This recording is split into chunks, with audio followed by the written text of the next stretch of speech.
Patterns of Presence, Day 22. Mark 6, verses 48 to 50. Jesus saw the disciples straining at the oars because the wind was against them. Shortly before dawn, he went out to them walking on the lake. He was about to pass by them, but when they saw him walking on the lake, they thought he was a ghost.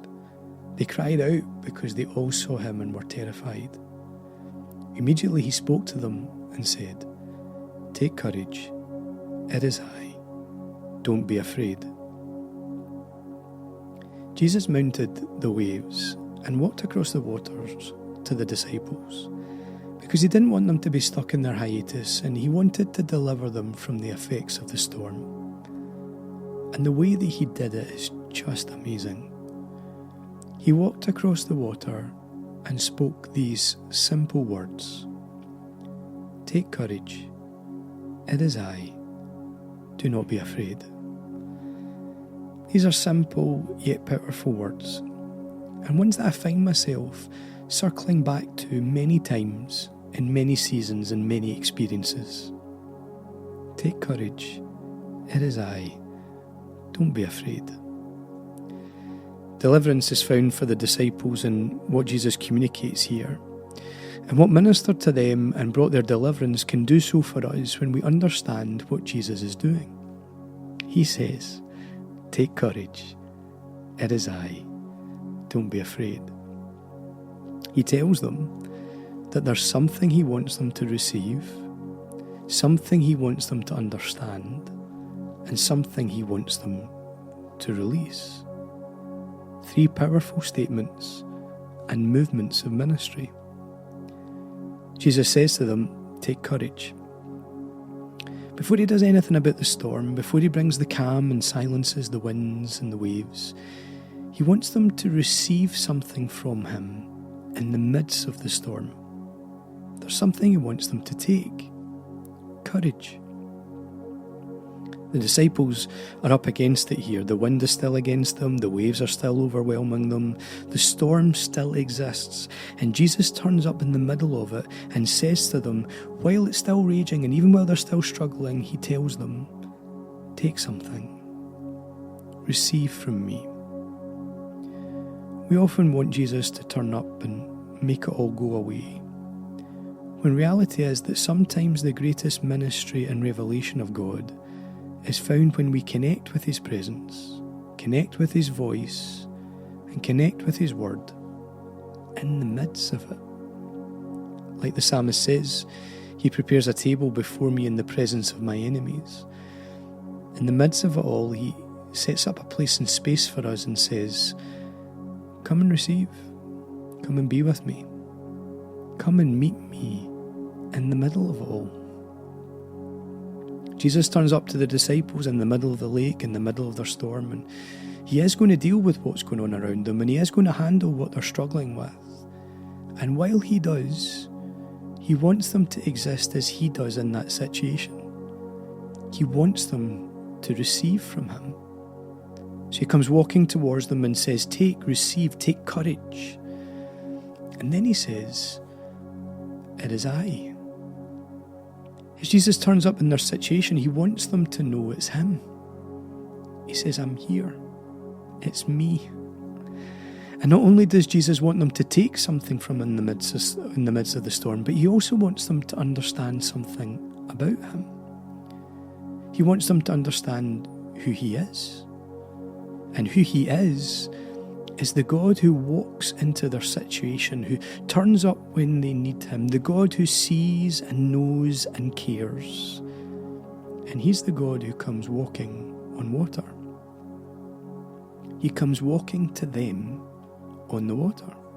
His stance and posture, his movement and ability show that Jesus is not impacted by the wind and the waves like they are. The situation that the disciples are struggling with is not one that he struggles with. In fact, he is completely unaffected by it. They are straining at the oars. They are struggling for momentum. They are stuck, unable to make any progress. But Jesus just walks into this situation effortlessly. He walks through this situation easily. The wind and waves don't stop him. the storm doesn't hinder him. He isn't impacted by this situation, but rather he presences himself within it to impact it.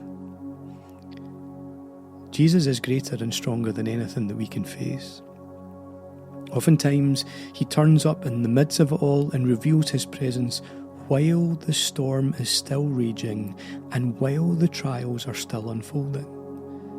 He comes walking into the midst of it all to bring understanding of who he is and what he does. He manifests his presence as the peace in the eye of the storm and the place of control in the unfolding chaos. Often, the greatest revelations of his character and nature are found in the moments when he turns up whilst it's all still kicking off, and he brings to us a deeper understanding of who he is, and he teaches us about the very depths of his heart.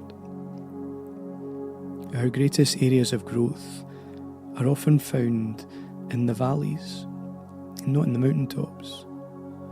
They are found when we find him in the midst of the hard times and seek there to understand who he is and what he's doing.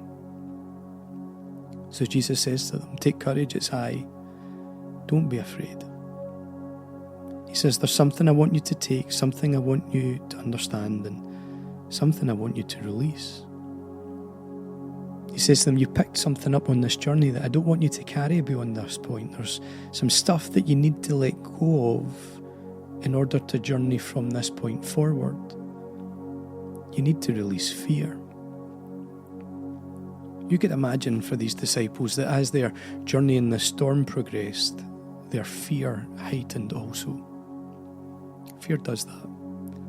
The longer we journey with it, the bigger it grows. You could imagine the disciples beginning with slight concern when they began to see and feel the wind picking up and the waves increasing. You could picture that concern beginning to turn towards anxiety when darkness hits and they can't really see what's ahead of them. You could imagine that anxiety beginning to turn into fear when they feel the power of the waves on the boat and they can hear the sound of the wind around them, when the oars become heavy and the rowing becomes painful, when they feel that they're just mounting the same wave but never really feeling like they're seeing the other side of it. Alarm must have risen within them as thoughts of making it out alive began to be met with real doubt, and then when a strange ghost-like figure appears, their concern turned anxiety, turned fear, turned alarm, escalates into all-out terror. See, fear grows the longer you journey with it. And Jesus turns up and says, you pick something up on this journey that you need to release. You're carrying something that you need to let go of before it shapes you more permanently. Sometimes in the midst of it all, there is some deep ministry that takes place. As his word reaches our heart and his presence becomes known, Jesus often does a work in us before he deals with what's going on around us. And part of that work is about releasing the things that we've picked up on the way. Pain, worry, anxiety, fear, control, bitterness, anger, grief, mistrust, pride, arrogance. There are so many things that all too often we can pick up on the journey through life, both those that are negative and those that would seem positive, but yet neither of which resides within the shape that God has for us. So he comes close, releases his voice, reveals his presence, and says it's time to let that go and lay that down. When we build into our lives patterns that prioritise his presence, we tend to find that Jesus begins a deep work in deep places. His presence doesn't always magic away the hard and the difficult, but it does bring safety and purpose within it. Today, pause. Turn your eyes to him. Find him. Open your heart to his presence. As he comes near to you, he seeks to begin a deep work in a deep place. Perhaps he seeks to bring something and do something in you before he begins to deal with circumstances around you. And as you connect with his heart, hear his voice. Take courage. It is I. Don't be afraid. Maybe in his presence today you need to receive from him, to receive what you need to exist as he does in your circumstances. Maybe today what you really need is to know his heart, know his presence, know his will. Maybe what he seeks to bring to you is a deeper revelation of himself within your today. Or maybe today you need to lay some stuff down. Let go of some things that you've picked up along the way. Release that which is shaping you and your journey. Whatever it is, hear his voice to you. Take courage.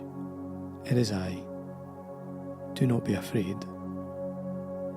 Receive, understand, release. So as you prioritise his presence and wait on him today, know that he is in the waiting with you. The storm might not instantly disappear just yet, but as you ride it out, he is there with you, doing something deep within you. He is in the waiting.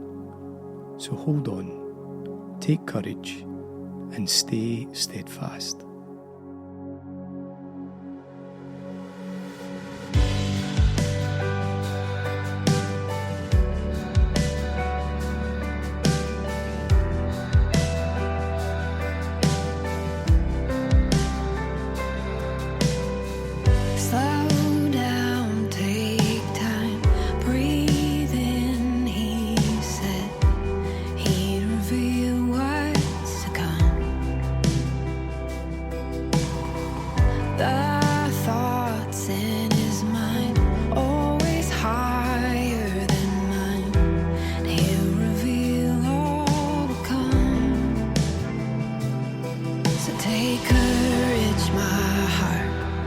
Stay steadfast, my soul. He's in the waiting. He's in the waiting. And hold on to your hope as your triumph unfolds. He's never failing. He's never failing.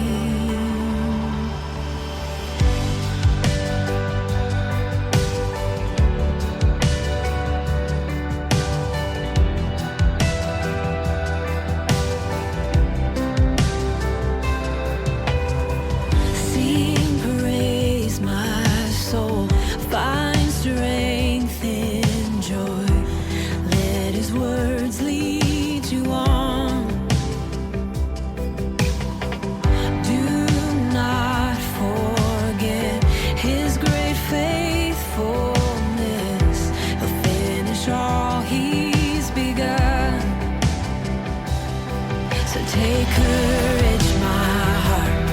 Stay steadfast, my soul. He's in the waiting. He's in the waiting.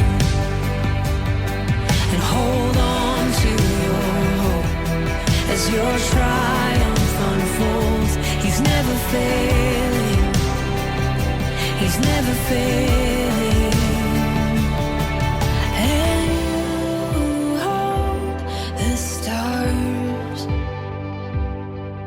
Who call them each by name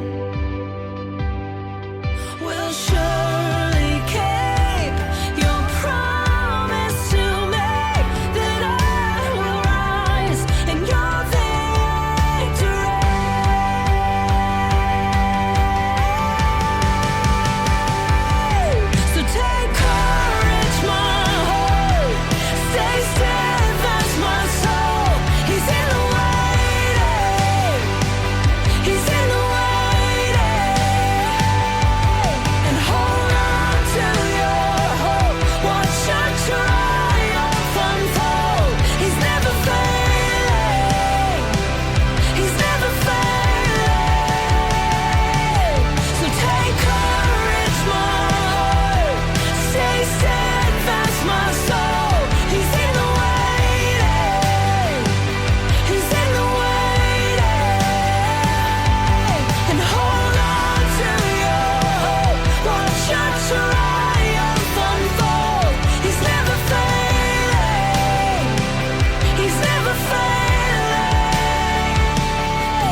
He's in the way.